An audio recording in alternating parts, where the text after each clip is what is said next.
Have you ever felt your entire mood collapse because of a single careless word? Perhaps someone criticized you at work, or a loved one dismissed your efforts, and suddenly the peace inside you turned into a storm. We live in a world of constant noise. People are quick to argue, quick to defend, quick to throw anger like burning coals into our hands. And so often, without thinking, we pick those coals up and suffer the burns ourselves. But here is the great secret of Buddhist wisdom. No one can truly trigger you unless you allow them to.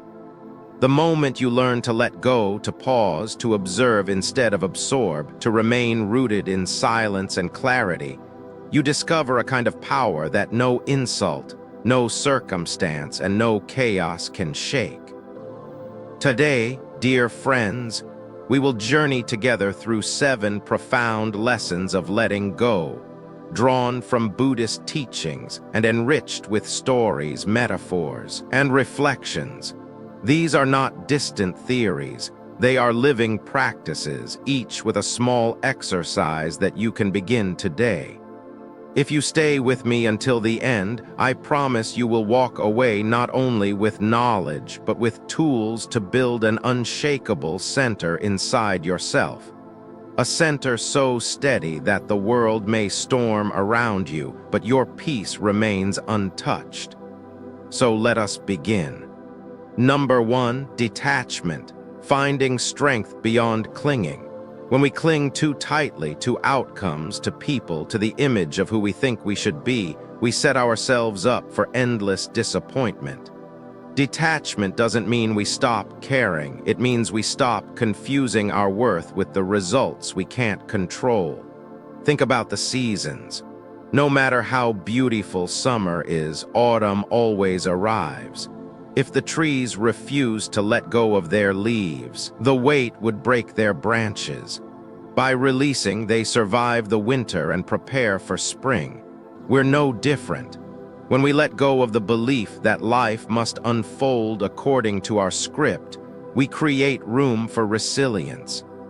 In everyday life, this might look like the student who studies diligently yet doesn't collapse when the grade isn't perfect. Or the athlete who plays with full intensity but isn't shattered by a single loss. Their identity isn't tied to the scoreboard. They know who they are beyond the applause or the criticism. There's also a tenderness to detachment. A parent holding a child's hand on the first day of school eventually has to let go at the classroom door. The love is still there, maybe stronger than ever, but it's expressed through release, not possession. That's how detachment refines love. It keeps the care, removes the control. You can feel the grip of attachment in your own body, the tight jaw when someone misunderstands you, the shallow breath when plans don't go the way you imagined. In those moments, pause, ask gently, what am I clinging to right now? That single question opens a space big enough for peace to enter. Detachment is not a cold distance from life. It's the opposite, a steady closeness with reality as it is. When you no longer beg the world to behave, you begin to live with a quiet confidence. Like the mountains standing through storms, you remain rooted.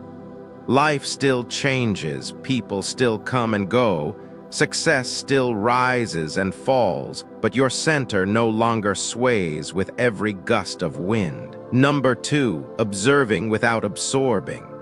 Life constantly throws waves of energy our way, some soft, some harsh. The challenge is not that the waves arrive, but that we so often swallow them whole. Someone walks into the room with anger, and suddenly it's sitting in our chest. A stranger's sharp comment on social media lingers in our mind all day. Without realizing it, we become mirrors, reflecting back the very storm that touched us. But there is another way we can observe without absorbing. Picture a clear lake high in the mountains. Stones, leaves, even storms may disturb its surface, but given time, it always settles back to stillness. The lake does not decide to carry every twig or ripple forever. It allows them to pass. Our minds can work the same way if we choose to watch instead of grip. Think about walking through a city. Sirens blare, people argue on the sidewalk, the air feels tense. If you take all of that into yourself, by the time you get home, you're heavy and restless. But if you treat the noise as just part of the scenery, like clouds passing across the sky, you arrive home lighter. Nothing outside has the power to poison you unless you grant it permission. A simple story makes this clear. A young teacher once told her class to hold a glass of water with an outstretched arm.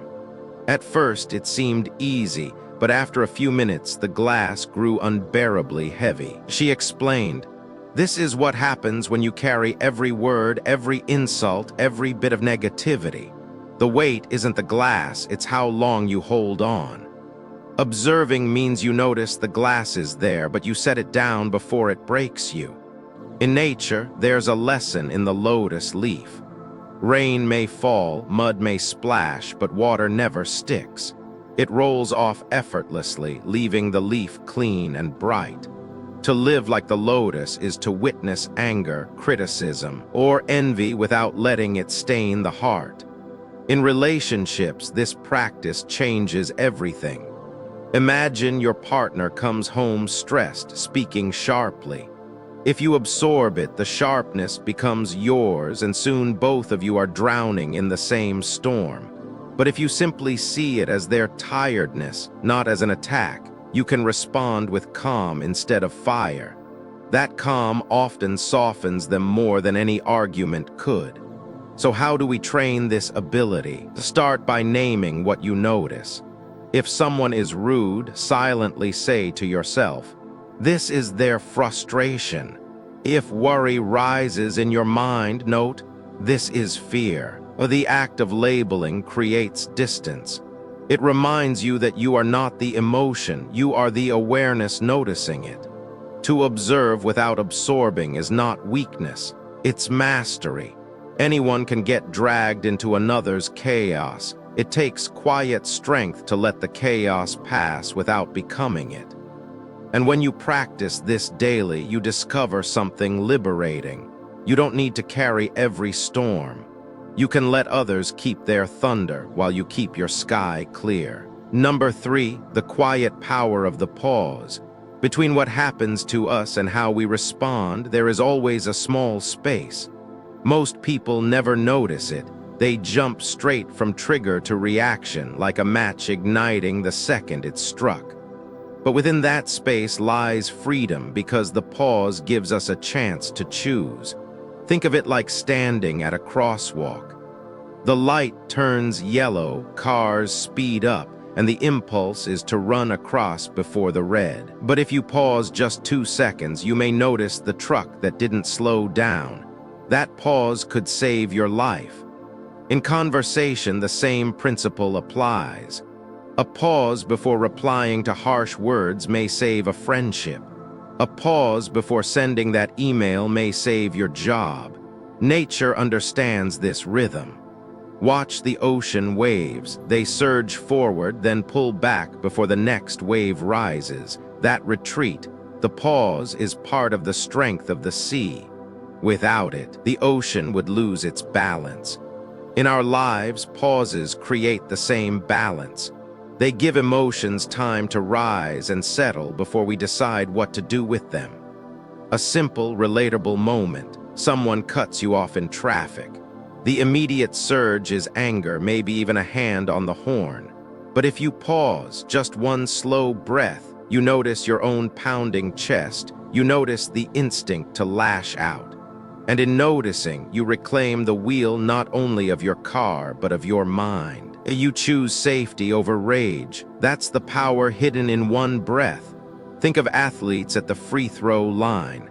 The best players always pause, bounce the ball, breathe, set their focus before shooting. That tiny pause separates a frantic throw from a calm, deliberate shot. Life works the same way. The pause turns reaction into response, chaos into clarity. Even in conversations with loved ones, the pause can be an act of compassion. Imagine your child says something disrespectful in a heated moment. The quick reaction might be scolding or shouting. But a pause, 3 seconds of silence, one hand placed gently on your heart, gives you time to see not just the words but the hurt behind them. From that pause, you can respond as a teacher, not just a punisher. Training this skill is surprisingly simple. Try practicing with your breath. Each time you inhale, add a gentle pause before exhaling. It doesn't have to be long, just a heartbeat of stillness. The body learns what the mind forgets. That stillness is always an option. Over time, this habit carries into your daily life. Someone offends you, and instead of snapping back, you breathe. That breath is your shield, your wisdom, your pause. The pause doesn't make us passive. On the contrary, it makes us powerful. Anyone can react on impulse. Only the wise can delay just long enough to choose differently. In that choice lies dignity, peace, and a strength no one can take. Number 4, letting the fire burn out. Anger is like a fire. It flares hot, consumes oxygen, and invites us to throw on more fuel. The instinct is always to answer back, to defend, to prove. Yet every time we add our words like kindling, the flames climb higher. The real strength is in refusing to feed it. When you don't give it air, even the fiercest fire fades to ash. Imagine a campfire in the woods. If no one adds wood, the blaze flickers, softens, and finally dies on its own. But if you keep tossing logs, it rages through the night. Arguments work the same way. 2 people shouting can carry a fight for hours. 1 person staying calm ends it far sooner. A simple everyday scene. A coworker snaps at you during a stressful meeting. The reflex might be to snap back, but if you take a breath and stay composed, their anger has nothing to bounce off of. It burns itself out, leaving only silence. Later, they may even feel embarrassed because their fire couldn't find a match in you. Nature teaches this too. Thunderstorms crash and roar, but no storm lasts forever. If the mountain tried to roar back at the thunder, chaos would only grow. Instead, the mountain simply stands. Its stillness is its answer. When we meet anger with calm presence, we become that mountain, unmoved, unburned. Think also of a child throwing a tantrum. Parents know that sometimes the wisest response isn't scolding or negotiating, it's waiting. The storm passes faster when it isn't fueled by more noise. Adults aren't much different. We all carry moments of frustration that just need space to fade. Letting the fire burn out doesn't mean you ignore injustice or accept mistreatment.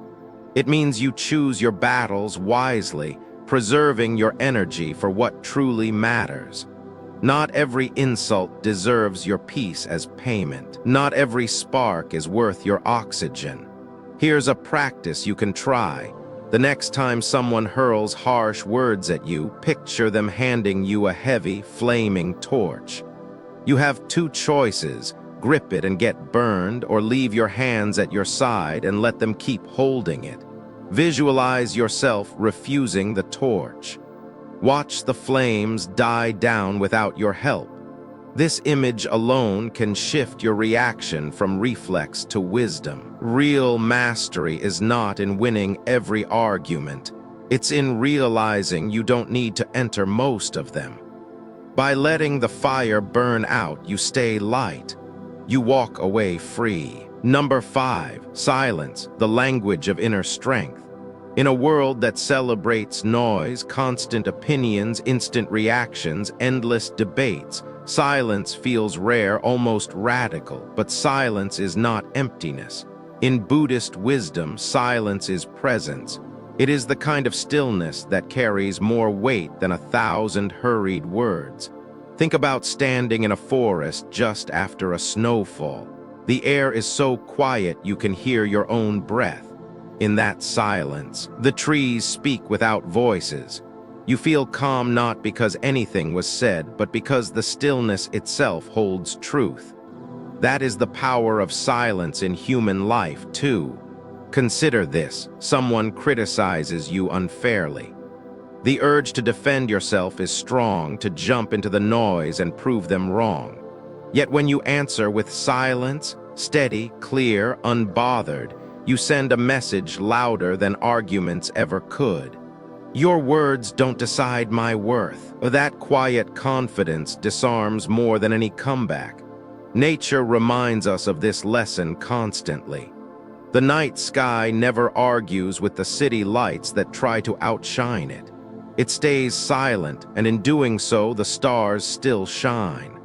Silence doesn't mean weakness. It means security so deep that you don't need to shout about it. There's a human side, too. Imagine a heated family dinner, voices rising, each person trying to outtalk the other. The one who chooses silence, calmly listening, waiting for the storm to pass, often becomes the anchor for everyone else. Their presence creates space for the noise to settle. Silence also sharpens what we do say. Like a musician leaving space between notes, our words gain meaning when they are not drowned in clutter. A single sentence spoken from clarity can heal more than hours of argument. But silence isn't only about others. It's also about ourselves. Most of us carry endless chatter in our minds, regrets from yesterday, worries about tomorrow, judgments about today. Practicing silence means learning to sit with that noise without feeding it. Imagine your thoughts like birds fluttering in and out of a tree. You don't need to catch them. You just sit beneath the tree, watching, allowing them to come and go. Here's a practice. The next time you feel the impulse to respond, pause and ask, "Will silence serve me better here?" More often than not, the answer is yes. In that pause, you save your energy, you protect your peace, and you remind yourself that not every battle is yours to fight. Silence is not absence. It is presence without noise. It is dignity without display. It is strength without shouting. And the more you learn to embrace it, the more others will feel the depth of who you are without you needing to say a word. Number 6, acceptance, the doorway to peace. Most of our suffering doesn't come from what happens, it comes from fighting what happens. We tell ourselves, this shouldn't be, and that resistance doubles the pain.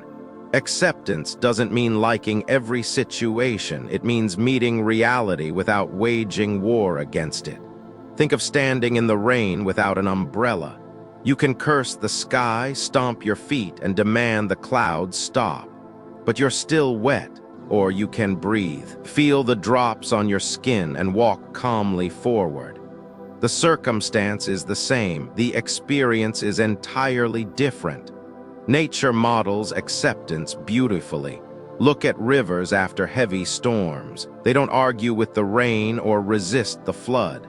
They expand, they bend, they carry what comes, and eventually they find balance again. If a river insisted, this shouldn't be happening, it would only rage against itself. But because it flows, it survives. We see this truth in everyday life, too. Imagine someone loses a job they loved. One response is endless bitterness. Why me? This is unfair. Another response is quiet acceptance. It hurts, but this is where I am now. What's next? The first response chains the person to suffering. The second frees them to rebuild. Acceptance doesn't mean passivity. It doesn't mean tolerating abuse or never striving for change. It means starting from the honest ground of what is. Only when we accept where we stand can we decide how to take the next step. Think of an athlete facing injury. Denial, pretending it isn't real, only delays healing. Acceptance, acknowledging the setback fully, opens the door to recovery. By facing reality instead of resisting it, they gain the power to act wisely. There's also a gentler side, accepting people as they are. Friends, partners, family, we often suffer because we secretly demand they behave according to our script. When they don't, we feel betrayed. But if we accept their humanity, their flaws, their limits, we can set boundaries without bitterness. We stop needing them to be perfect in order for us to be okay. Here's a small practice. The next time something unpleasant happens, whisper to yourself, "This is what is." Not in defeat, but in recognition. That simple phrase loosens the grip of resistance. It reminds you that peace isn't about controlling every wave. It's about learning how to surf them. Acceptance turns pain into teacher. It turns endings into beginnings. It transforms the storm into something survivable. And most of all, it frees you from fighting battles that could never be won, the battles against reality itself. When we practice acceptance, we become like the open sky. Clouds may gather, storms may pass, but the sky never resists. It simply holds it all and remains vast, clear, and whole. Number 7, focused energy, small steps, lasting transformation. Real change rarely arrives in a single dramatic moment. More often it grows quietly out of steady attention, like drops of water shaping stone, like seeds sprouting into forests. In Buddhist wisdom, this is the power of cultivation. What we water with our focus becomes our life. Imagine a musician practicing scales every morning. The sessions are not glamorous, often boring, and no one applauds. But after months of consistent effort, their hands move with ease and music flows like water. Transformation didn't come from one grand performance. It came from the quiet discipline of showing up daily. Nature offers the same reminder. Watch a mountain stream carving its way through rock. Each drop of water looks powerless alone, but together, drop after drop, they reshape entire valleys. Focused energy works like that in the human spirit. Every time you pause instead of lashing out, every time you breathe instead of panicking, every time you choose kindness over anger, you're carving a new channel in your mind. Slowly, you become unshakable. In modern life, distractions scatter us. Notifications buzz, opinions clash, fears of the past and future pull us in every direction.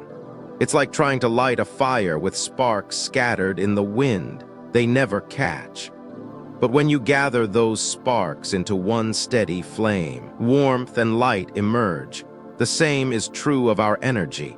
When scattered, it exhausts us.